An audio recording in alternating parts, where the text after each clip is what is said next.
Selamat sore Bapak Ibu Saudara yang terkasih, semuanya shalom. Mari sama-sama kita satukan hati. Sore hari ini kita berkumpul, bertemu kembali untuk memuji, menyembah, mengagungkan nama Tuhan. Kita percaya Tuhan lahir buat setiap kita. Tuhan datang buat setiap kita. Tuhan mati pun buat setiap kita. Dan hari ini kita memperingati Dia bukan Allah yang mati, tetapi Allah yang bangkit buat setiap kita. Dia Allah yang hidup dan memberikan kehidupan buat setiap kita. Mari sama-sama kita mengingat kebangkitan Tuhan sore malam hari ini. Kita satukan hati kita. Mari sama-sama kita tundukkan kepala. Kita satukan dalam doa kita.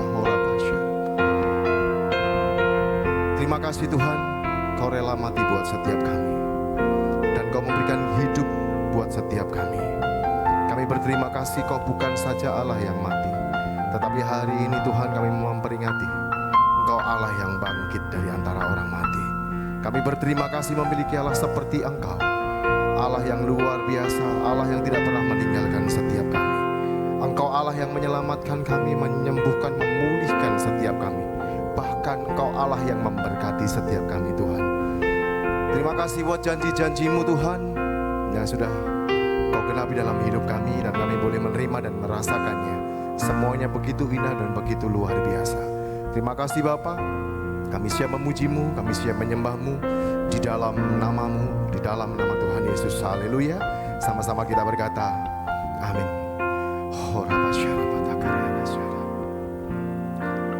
Kau Tuhan yang selamatkanku, terima kasih Yesus. Kau Tuhan yang pulihkanku, terima kasih. Oh, Kau Tuhan yang sembuhkanku, terima kasih Yesus. Kau Tuhan memberkatiku, terima kasih.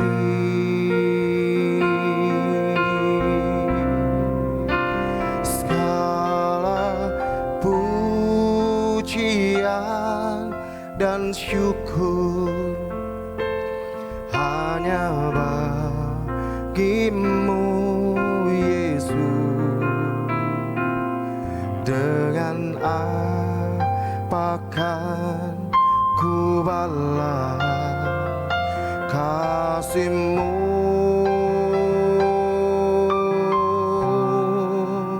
Segala hormat kemuliaan hanya layak bagi-Mu. Ku sembah Yesus seumur hidupku. Mari sama-sama dengan segenap hati kita katakan, Kau Tuhan yang selamatkanku, terima kasih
sama-sama lebih lagi dengan segenap hatimu katakan rasa syukurmu. Segala pujian dan syukur hanya bagimu Yesus. Dengan apakan ku balas kasih-Mu.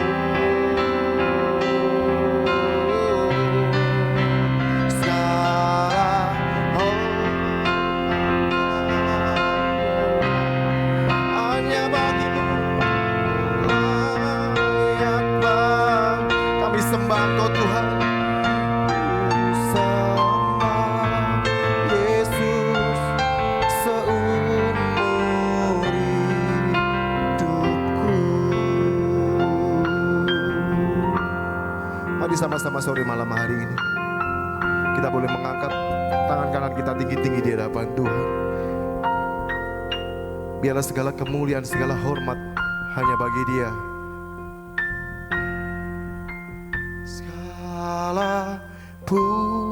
Pujian dan syukur hanya bagimu Yesus. Dengan apakan ku balas kasih-Mu.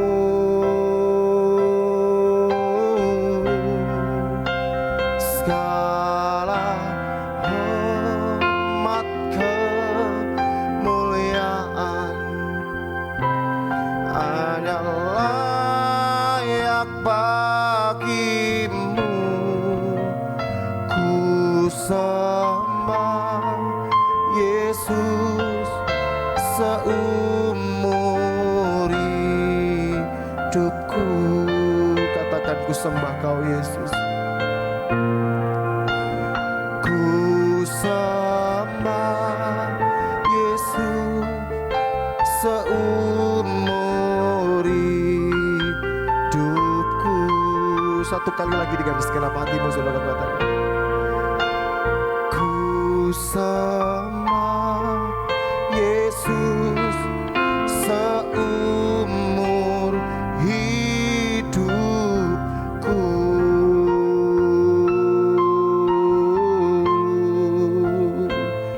Ku sembah Kau Yesus sampai umurku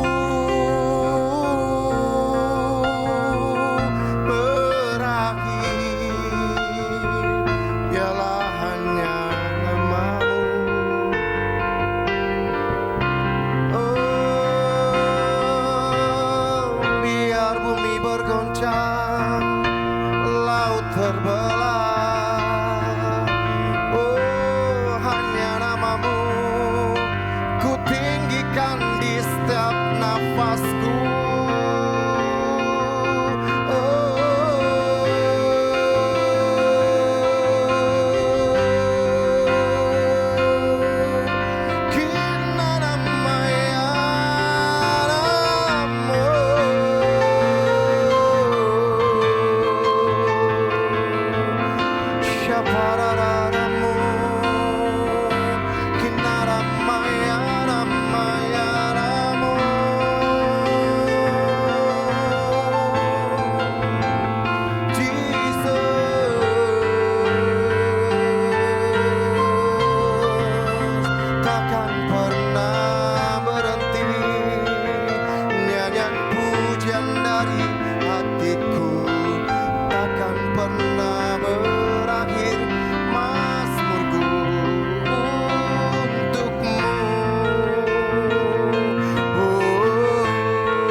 Sama-sama terus pujilah Dia.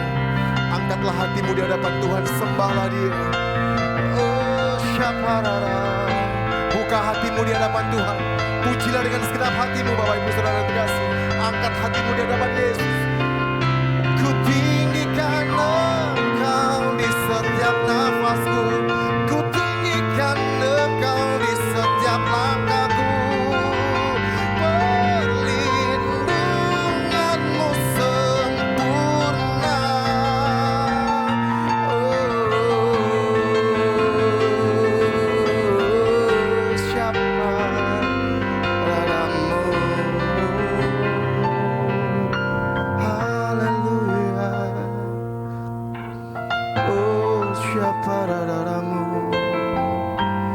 Mari sama-sama terus ingat kebaikan Tuhan dalam hidup kita.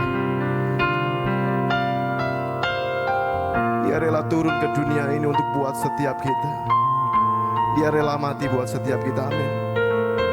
Bahkan hari ini kita memperingati dia bangkit untuk menyertai setiap kita, memberikan tempat.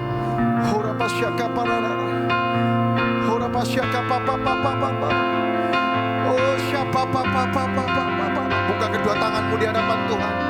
Jangan tundukkan wajahmu, tengadahkan wajahmu dengan percaya imanmu. Angkatlah hatimu, pujilah, sembahlah. Jangan pernah berakhir. Sekalipun bumi bergoncang, sekalipun bumi terbelah, hanya Dia Allah yang layak kita tinggikan. Oh siapa namamu, Jesus.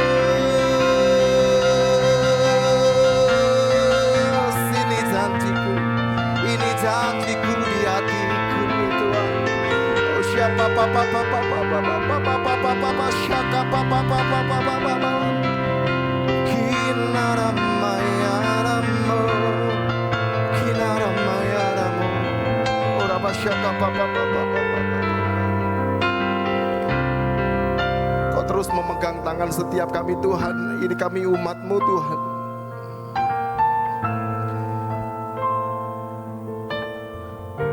Kau tidak pernah meninggalkan setiap kami Tuhan, sebab Kau yang mengawali buat setiap kami Yesus. Kau memberikan hidup bagi kami.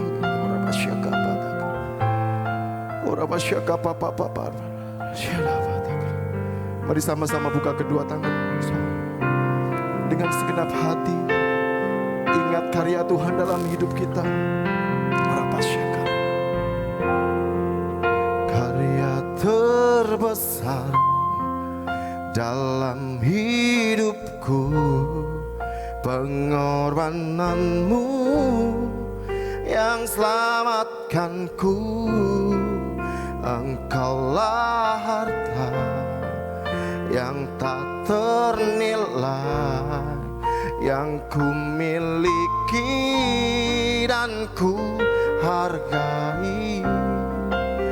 Yesus, Engkau ku kagumi.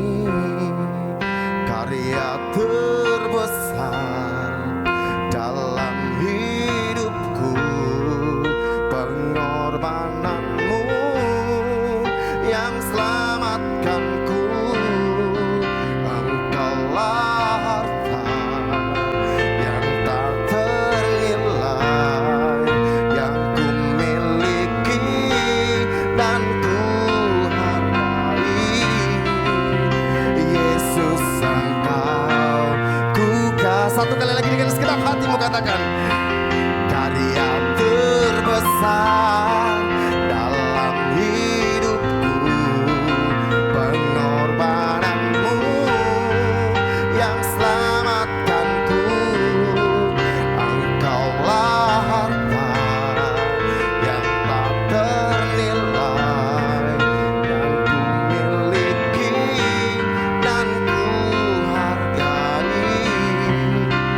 Yesus, Engkau ku kagumi.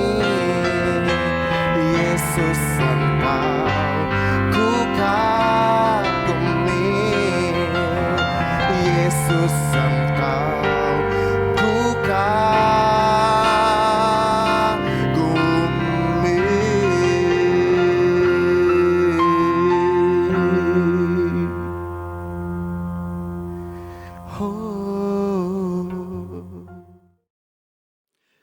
Terima kasih Tuhan atas kebaikan-Mu. Hari ini kami kembali beribadah dengan cara streaming Tuhan di rumah kami masing-masing.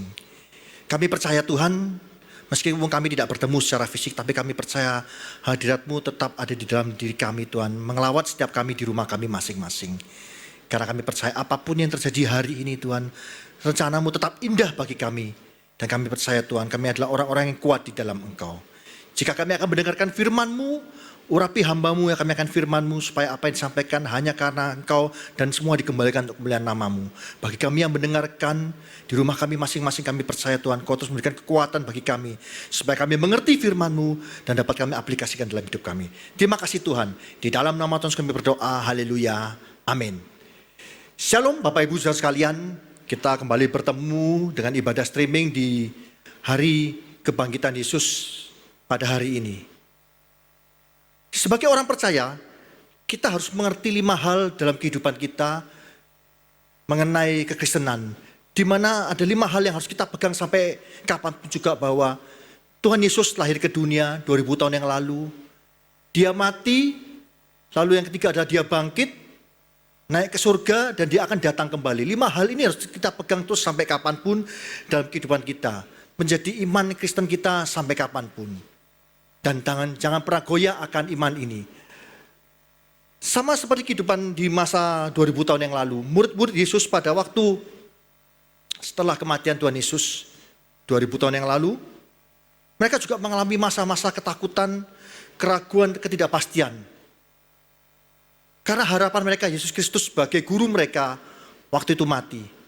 Tapi 3 hari kemudian Tuhan Yesus bangkit, dan itu memberikan suatu harapan yang baru bagi murid-murid. Mereka terserai-berai setelah kematian Yesus kemana-mana. Dan pada waktu itu bangsa Romawi terus juga, prajurit Romawi mengejar mereka. Karena dusta mahkamah agama mengatakan bahwa murid-murid Yesus mencuri mayat Yesus pada waktu kebangkitan.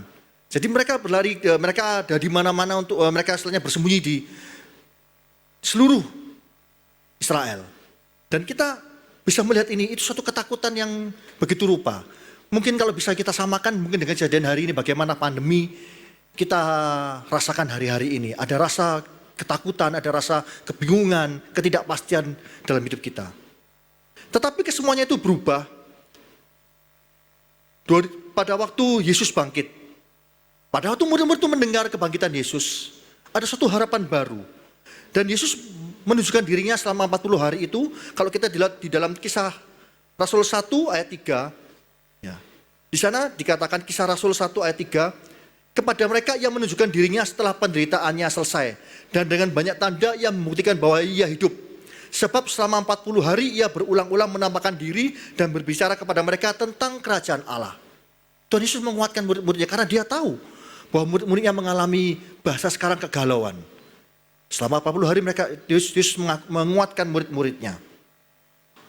Dan murid-murid Yesus mulai dikuatkan. Kalau kita melihat hari-hari ini, seluruh dunia tadi saya katakan mulai cemas dan khawatir dengan pandemi COVID-19 ini.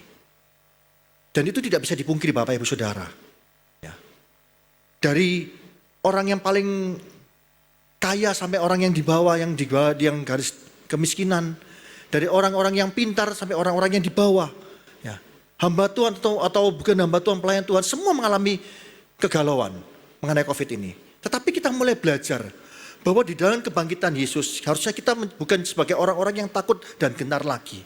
Karena apa? Di dalam kebangkitan Yesus ada suatu pengharapan yang kuat yang harus kita pegang. Dan ini kita bisa lihat melalui murid-muridnya. Ada salah satu murid Yesus yang menjadi dominan di dalam perjanjian baru. Ada 2 murid yang sangat dominan dalam perjanjian baru, yaitu Rasul Paulus dan Petrus. Rasul Petrus adalah murid pertama Yesus yang orang katakan di dalam Alkitab ini adalah orang yang pemberani. Tetapi agak sedikit arogan karena dalam banyak hal dia banyak melakukan tindakan-tindakan yang salah. Tetapi kita bisa melihat ada sesuatu yang baik yang bisa kita pelajari. Ya. Contoh, kesalahan dia adalah pada waktu dia menyangkal Yesus sebanyak 3 kali. Ya. Nanti akan saya jelaskan di belakang bagaimana, kenapa dia bisa menyangkal seperti itu. Ya. Tetapi kita bisa melihat bahwa apapun yang terjadi pada diri Petrus, pada akhirnya dia mengalami pemulihan. Karena apa Bapak Ibu Saudara? Tuhan Yesus dikatakan selama 40 hari itu ada satu titik di dalam Yohanes 21 ayat 15 sampai 17. Di situ saya katakan adanya pemulihan pada diri Petrus. Di mana dalam Yohanes 21 ayat 15, pada waktu itu Tuhan Yesus bertanya sebanyak 3 kali ya, kepada Petrus. Ya. Beberapa penafsir mengatakan ada di sana dikatakan Tuhan Yesus menanyakan, apakah engkau mengasihi aku Petrus? Ya. Yang pertama dan kedua, Tuhan Yesus berkata dengan kata, kalau dalam bahasa Yunani dikatakan agapao. Ya. Tetapi Petrus menjawab dengan phileo. Ya. Tetapi yang unik pada waktu di pertanyaan ketiga, ya, Yesus menurunkan bukan pada agapao tetapi phileo. Dan Petrus juga menjawab dengan phileo. Apa maksud ini? Saya tidak konsentrasi dengan ayat ini, tetapi saya cuma menjelaskan sedikit saja supaya Bapak Ibu Saudara bisa mengerti bahwa disitulah terjadi pemulihan pada diri Petrus. Karena apa? Yesus menunjukkan bahwa apakah engkau benar-benar mengasihi aku, Petrus? Ya. Dengan kata-kata ini supaya apa? Supaya Petrus mengingat bahwa dia juga sebanyak 3 kali menyangkal dirinya. Ya, kalau kita melihat di sini, ya di dalam ayat 15, ya, saya bahas sedikit, ya ayat 15. Ya. Simon anak Yohanes, apakah engkau mengasihi aku lebih daripada mereka ini? Ya, dibandingkan dengan teman-temannya. Jawab Petrus kepadanya, benar Tuhan. Di situ para penafsir mengatakan, benar Tuhan, engkau tahu bahwa aku mengasihi engkau. Ada sedikit nada dalam penafsir mengatakan bahwa, ya, ada rasa sedikit masih kebanggaan dari diri Petrus. Ayat 15 dan 16 sama. Ya. Tetapi pada waktu ayat yang ketiga, Petrus sadar. Jadi ayat ke-17, ya, di ayat ke-17 dikatakan seperti ini. Ya. Kata Yesus kepadanya ketiga kalinya, Simon anak Yohanes, apakah engkau mengasihi aku? Maka sedih hati Petrus karena Yesus berkata untuk ketiga kalinya. Banyak penafsir mengatakan disinilah Petrus disadarkan, ya, bahwa sebetulnya dia sudah terpuruk. Tetapi ada kesempatan bagi Petrus untuk berubah dan itu terjadi pemulihan. Ya. Saya percaya bahwa Tuhan Yesus hadir ke dunia ini untuk memberikan pemulihan bagi kita semua dengan kebangkitannya. Dan kita lihat setelah dari Yohanes 21 ayat 15 ini Petrus berubah banyak. Ya. Saya katakan itu dikatakan titik balik di sana. Terjadi suatu perubahan bagi diri Petrus dan setelah dia menerima pencurahan Roh Kudus, dia menjadi orang yang militan. Ya. Dibuktikan dengan kehidupannya dia. Kalau kita membaca Alkitab Perjanjian Baru, banyak karya-karya yang diberikan oleh Petrus. Ya. Dia menjadi salah satu rasul yang menjembatani, ya, pengabaran Injil bagi orang Yahudi. Ya. Tetapi juga dia menjadi penjembatan bagi orang-orang di luar Yahudi. Karena terjadi perdebatan bahwa apakah Injil ini diberikan kepada orang di luar Yahudi. Dan memang di sana diberikan, Petrus disuruh Tuhan untuk memberitakan ini di luar orang Yahudi, yaitu kita semua yang saat ini menerima kasih karunia Tuhan ini. Kita bisa belajar, bahkan dibuktikan dengan kehidupannya sampai akhir hayatnya. Petrus mati sama seperti Yesus di atas kayu salib, tetapi dia sadar diri. Dia tidak mau disalib sama seperti Yesus, tapi dia minta disalib terbalik. Dan itu sangat berat Bapak Ibu Saudara. Ya. Kita bisa melihat pada waktu ada pemulihan karena kuasa kebangkitan Yesus pada Petrus, maka terjadi pemulihan dalam kehidupannya. Itu dibuktikan dengan kehidupan Petrus dalam surat-suratnya. Dan itu yang akan saya bahas di sore hari ini, bagaimana kita seharusnya hidup. Padahal kalau kita meyakini kebangkitan Yesus 2000 tahun yang lalu dan kita percaya bahwa kita sudah menerima kasih karunia yang besar ini.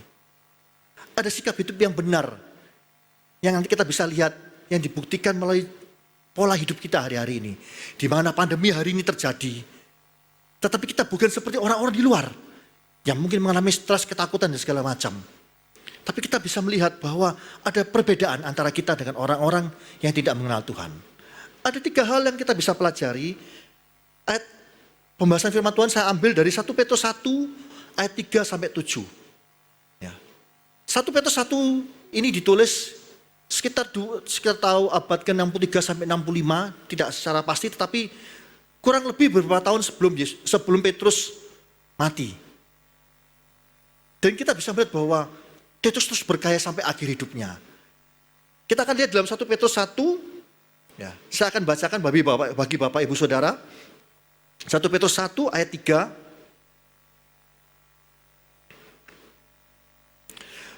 Terpujilah Allah dan Bapa Tuhan kita Yesus Kristus yang karena rahmat-Nya yang besar telah melahirkan kita kembali oleh kebangkitan Yesus Kristus dari antara orang mati kepada suatu hidup yang penuh pengharapan. Ayat keempat, untuk menerima suatu bagian yang tidak dapat binasa, yang tidak dapat cemar dan yang tidak dapat layu, yang tersimpan di surga bagi kamu. Ayat kelima, yaitu kamu yang dipelihara dalam kekuatan Allah karena imanmu, sementara kamu menantikan keselamatan yang telah tersedia untuk dinyatakan pada zaman akhir. Ayat keenam, bergembiralah akan hal itu, sekalipun sekarang ini kamu seketika harus berduka cita oleh berbagai-bagai pencobaan. Dan di ayat yang ketujuh, maksud semuanya itu ialah untuk membuktikan kemurnian imanmu yang jauh lebih tinggi nilainya daripada emas yang fana, yang diuji kemurniannya dengan api, sehingga kamu memperoleh puji-pujian dan kemuliaan dan kehormatan pada hari Yesus Kristus menyatakan dirinya. Di sini ada 3 hal yang kita bisa ambil bagaimana Petrus dirubahkan pada waktu dia menerima kebangkitan Yesus, dia menerima kabar kebangkitan Yesus dan menerima pemulihan dan gaya hidupnya berubah. Ya. Ada 3 hal yang kita bisa ambil dari hal ini, yaitu yang pertama, Petrus selalu belajar untuk mengucap syukur dalam segala hal. Kalau kita bisa melihat surat-surat Petrus, 1 Petrus, 2 Petrus, ya, kita bisa melihat bahwa ada suatu perkataan di sini dikatakan kalau di ayat ketiga di awal, terpujilah Allah dan Bapa Tuhan kita Yesus Kristus, yang karena rahmat-Nya yang besar. Ya, sampai di sini aja. Ya. Selalu ada kata-kata terpujilah Allah dan Bapa kita Tuhan Yesus Kristus. Ini suatu bentuk puji-pujian atau rasa ucapan syukur yang diberikan oleh orang-orang percaya kepada Allah Bapa, kepada Tuhan kita Yesus Kristus. Ya. Dalam konsep dunia, seseorang bisa memuji orang yang lain karena ada suatu alasan. Ya. Mungkin karena dia pernah ditolong lalu dia memuji orang itu, atau karena kebaikan orang lalu dia memuji orang itu. Ada banyak alasan bagi kita orang percaya untuk memuji-muji Allah Bapa kita. Banyak sekali alasan dan teramat banyak saya katakan. Bagaimana kalau saya katakan selalu dalam kehidupan kita, bagaimana kita harus mengucap syukur setiap hari karena apa? Kita hari ini aja bisa bernafas. Ya. Itu suatu kebaikan Tuhan. Harusnya kita mengucap syukur dalam hal ini. Ada banyak orang-orang hari-hari ini ya, yang dikatakan ODP, PDP, mereka harus mau tidak mau mereka dikarantina di rumah sakit. Ya. Kita yang hari ini bisa streaming di rumah kita masing-masing mengucap syukur. Tidak enak Bapak Ibu Saudara, tapi masih mengucap syukur. Ya. Kita tidak terkena, dan saya percaya saya terus berdoa bersama hamba-hamba Tuhan, bersama Bapak Gembala, semua kita berdoa supaya tidak ada satupun jemaat orang-orang percaya terkena COVID-19 ini. Ya. Kita belajar Bapak Ibu Saudara. Ucapan syukur ini harus selalu kita ucapkan setiap hari. Ya. Ucapan syukur atau puji-pujian kepada Allah Bapa kita itu bisa melalui pujian penyembahan. Itu harus kita lakukan setiap hari Bapak Ibu Saudara. Tetapi puji-pujian dan penyembahan ini ya, seharusnya bukan hanya karena cuma perkataan. Orang bisa berkamuflase dengan puji-pujian dan penyembahan. Tetapi gaya hidup kita, pada waktu kita menghadapi tekanan dan permasalahan, kita tetap bisa tersenyum, bisa kita bisa menguatkan orang lain. Itu lebih penting daripada cuma puji-pujian yang terkeluar dari mulut kita. Karena Tuhan lebih mengenal hati kita. Ya. Orang memuji-muji menyembah Tuhan, belum tentu hatinya benar-benar memuji. Tetapi sikap hidup kita yang begitu sukacita, begitu mengucap syukur dengan gaya hidup yang selalu yang baik, yang menunjukkan kebaikan Tuhan dengan dia tersenyum, itu tanda bahwa kita mengucap syukur atas kebaikan Tuhan. Ya. Saya tidak pernah melupakan suatu kejadian sekitar mungkin 13 tahun yang lalu. Ya, pada waktu saya belum menjadi hamba Tuhan, tetapi saya baru memasuki pernikahan. Ya. Pada waktu kami masih bekerja di dunia sekuler, ya, ada tekanan-tekanan yang kami alami. Sampai satu titik itu terucap dengan omelan-omelan. Ya. Tapi satu malam kami bersama istri makan di suatu tempat. Ya. Tempat ini cukup terkenal ya di Surabaya, suatu makan lesehan, tapi dia seperti Pujasera gitu ya. Dia ada jual banyak makanan. Pada waktu kami itu tertarik ada suatu counter yang menjual namanya nasi gila. Ya. Nasi gila itu nasi goreng yang agak pedas gitu. Ya. Kami waktu itu karena merasa kasihan karena yang jual ini seorang anak muda, ya orang katakan sinyo-sinyo gitulah, ya seorang anak muda, dan belum saya lihat selama beberapa saat itu belum ada yang beli di sana. Kami pesan satu nasi gila itu dan dia membuat nasi gila itu dengan sukacita, Bapak Ibu Saudara. Dan saya terenyuh karena kasus itu. Akhirnya saya waktu itu saya bilang, ya Tuhan, ini belum tentu orang kenal Tuhan, tapi dia melakukannya dengan sungguh-sungguh. Di saat itu kami mulai belajar, Tuhan, ternyata ya kami bisa belajar dari banyak hal mengenai kejadian ini. Bahwa mari Bapak Ibu Saudara, apapun dalam kehidupan kita, mungkin kita bisa mengalami sesuatu yang tidak baik. Tapi kita bisa banyak mengucap syukur dengan hal-hal yang terjadi. Karena saya percaya dan kasih Tuhan begitu besar dalam hidup kita. Lalu yang kedua, Rasul Petrus punya pengharapan yang penuh di dalam hidup ini. Ditulis di dalam ayat ketiga B, ya. Oleh karena rahmat yang besar telah melahirkan kita kembali oleh kebangkitan Yesus Kristus dan dari antara orang mati kepada suatu hidup yang penuh pengharapan. Ya, suatu hidup yang penuh pengharapan. Ya. Rasul Petrus sangat percaya dengan pengharapan dia kepada Yesus. Pengharapan kepada apa? Ada dua hal yang ditulis di dalam ayat keempat dan kelima. Yaitu untuk menerima suatu bagian yang tidak dapat binasa, yang tidak dapat cemar, yang tidak dapat layu, yang tersimpan di surga bagi kamu. Yaitu apa yang dikatakan ini adalah keselamatan, Bapak Ibu Saudara. Jaminan keselamatan bagi orang percaya. Bapak Ibu Saudara, pada waktu kita percaya Yesus sebagai juru selamat, mengaku dengan mulut dan hati kita. Secara otomatis saya pernah sampaikan juga bahwa kita harus berubah 180 derajat dari kehidupan yang berdosa, kehidupan lama kita menjadi kehidupan yang baru. Dan ini terus progres yang baik, semakin hari semakin menjadi lebih baik. Dan ini dijamin pada waktu kita menjadi pelaku firman, ada jaminan keselamatan yang sudah Tuhan sediakan, yang tidak akan pernah binasa. Jadi jamin pasti diberikan asal kita benar-benar menjadi pelaku firman. Dan ini harus kita pegang sampai kapanpun. Ya, bahwa jaminan ini tidak akan pernah layu, tidak akan pernah bisa dimakan. Karena apa? Tersimpan di surga yang akan diberikan. Tapi jaminan kedua kita bisa lihat di ayat kelima, yaitu kami yang dipelihara dalam kekuatan Allah. Karena imanmu sementara kamu menantikan keselamatan yang telah tersedia. Ya. Di sini menunjuk apa? Kata dipelihara dalam hal ini, kalau dalam bahasa Yunani menunjukkan seperti suatu istilah militer di mana tentara menjaga suatu kota, melindungi atau mengawal suatu kota. Di mana meski ada serangan dari luar, tapi tentara menjaga dengan baik supaya kota ini atau tempat ini aman. Membutuhkan suatu perlindungan dari Allah seperti membentengi kita meskipun ada serangan-serangan. Ya, permasalahan, goncangan, apapun juga. Bahwa Tuhan tetap melindungi kita sama seperti kasus pandemi hari ini. Ya. Kita tetap percaya, ya. Tetapi kita belajar untuk menjaga diri Bapak Ibu Saudara. Tapi kita tetap bahwa kita percaya bahwa tidak ada satupun virus, dan itu saya tadi katakan doa kami semua setiap hari. Tidak ada satupun dari jemaat yang terjangkit oleh virus ini. Baik jemaat Madiun, Nganjuk, Ponorogo, Magetan, dan seluruh anak-anak Tuhan di seluruh Indonesia ini. Tuhan, jangan sampai kami terkena ini. Meskipun mungkin ada orang-orang yang terkena, dan saya percaya orang-orang pun, anak-anak Tuhan yang pun terkena, atas izin Tuhan, tidak membuat mereka takut. Ya, kalau saya panjangkan lagi, ya, meskipun pun ada mungkin anak-anak Tuhan yang kena COVID dan dia harus mati pun. Firman Tuhan katakan, ya, hidup adalah Kristus, mati adalah keuntungan. Bukan kita nantang kematian Bapak Ibu Saudara. Tetapi kita belajar bahwa kita tidak takut. Ya, tapi bukan menantang. Karena apa? Kita tetap menjaga, kita mengikuti ajaran pemerintah untuk berhati-hati. Ya, untuk tetap social distancing, menjaga jarak satu dengan yang lain, menjaga kebersihan. Dan kita terus belajar ini Bapak Ibu Saudara. Itu pengharapan yang harus kita pegang setiap hari. Ya. Petrus menyangkal Yesus 3 kali, ya, dengan kearoganannya karena dia merasa dia kuat. Pada waktu dia belum menerima pemulihan, tapi pada waktu itu telah menerima pemulihan, dia berubah Bapak Ibu Saudara.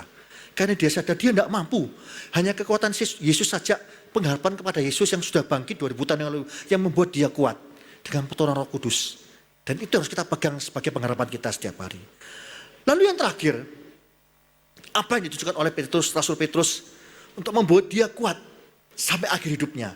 Yang ketiga adalah bersukacita senantiasa di dalam hati, ya, dari hati yang terdalam. Dibuktikan dari ayat ke-6 dan ayat ke-7. Ya. Di sini dikatakan Bergembiralah akan hal itu. Sekalipun sekarang ini kamu seketika harus berduka cita oleh berbagai pencobaan.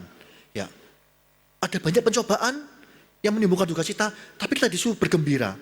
Bergembira dalam hal ini, dalam bahasa aslinya, berkata seperti sukacita yang hebat.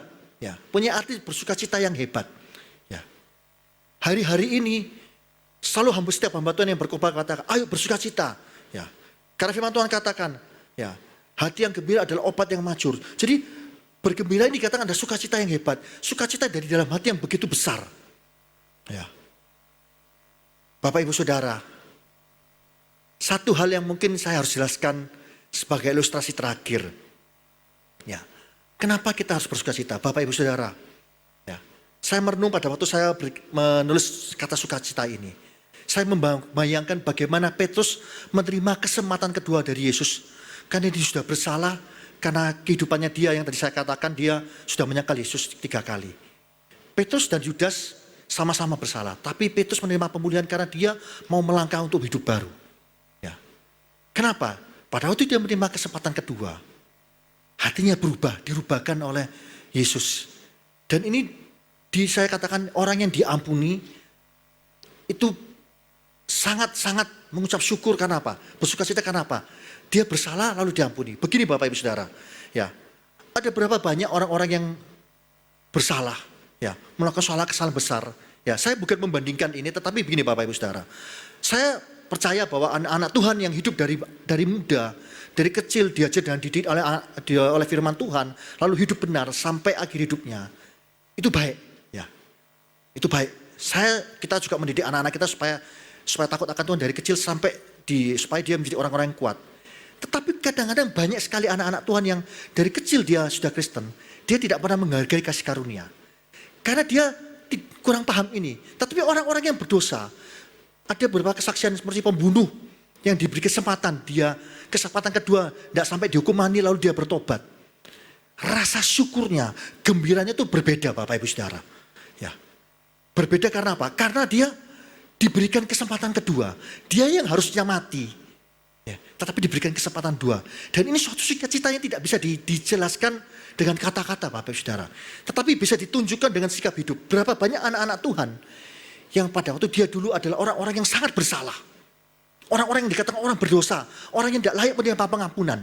Tetapi saat dia menerima pengampunan dari Tuhan, dia berubah 180 derajat. Dia menjaga kehidupannya lebih baik daripada orang-orang yang dia tidak pernah tahu dia bagaimana rasanya rasa salah ini. Bukan berarti lalu kita ini hidup sembarangan. Anak-anak yang sungguh-sungguh di dalam Tuhan, lalu dia coba-coba dengan dosa. Tidak Bapak Ibu Saudara. Tetapi saya melihat banyak anak-anak Tuhan yang orang-orang yang belum mengenal Tuhan lalu dia bertobat. Rasa sukacitanya pada waktu dia menerima Yesus itu lebih. Bahkan dia berani mati.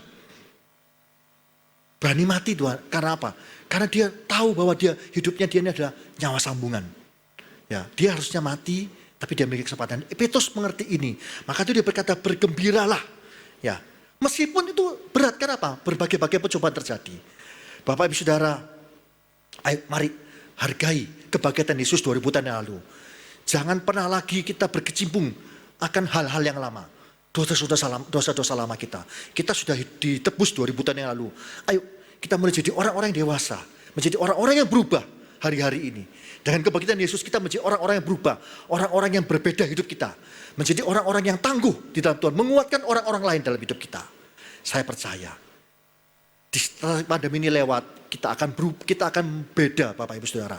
Orang-orang yang dalam Tuhan sungguh-sungguh akan menjadi orang-orang yang dipakai Tuhan setelah pandemi ini. Amin. Mari kita berdoa. Terima kasih Tuhan. Hamba-Mu sudah berbicara, tapi kami percaya Roh Kudus akan mengingatkan kami semua akan kasih karunia-Mu dalam hidup kami. Untuk itu Tuhan, kami menghargai ini dan kami akan belajar untuk sungguh-sungguh di dalam Engkau mulai saat ini dan seterusnya Tuhan. Kuatkan kami satu persatu dengan yang lain. Pimpin kami Tuhan, berikan hikmat-Mu untuk kami menjadi hidup kami, menjaga supaya kami hidup dengan bijaksana. Menjaga kehidupan ini dalam kekudusan dan kami percaya Tuhan, Kau akan memimpin kami supaya kami bisa mengerti apa maksud-Mu dalam hidup kami Tuhan Yesus. Terima kasih Tuhan, kami percaya Tuhan, Kau terus memberkati kami Tuhan, Kau terus menguatkan kami semua. Semua teman-teman pelayanan kami Tuhan di dalam multimedia dan musik yang terus berkorban untuk mengadakan ibadah streaming ini. Kau terus lindungi, Kau berikan kesehatan kami dengan sempurna. Kau juga melindungi seluruh jemaat-Mu Tuhan, dimanapun kami berada. Tidak ada virus yang dapat mengganggu kami karena kami percaya Roh Kudus. Malaikat memagari kami, membentengi kami. Biru-Mu darah-Mu terus menguduskan kami. Terima kasih Tuhan. Di dalam nama Tuhan kami berdoa, haleluya, amin.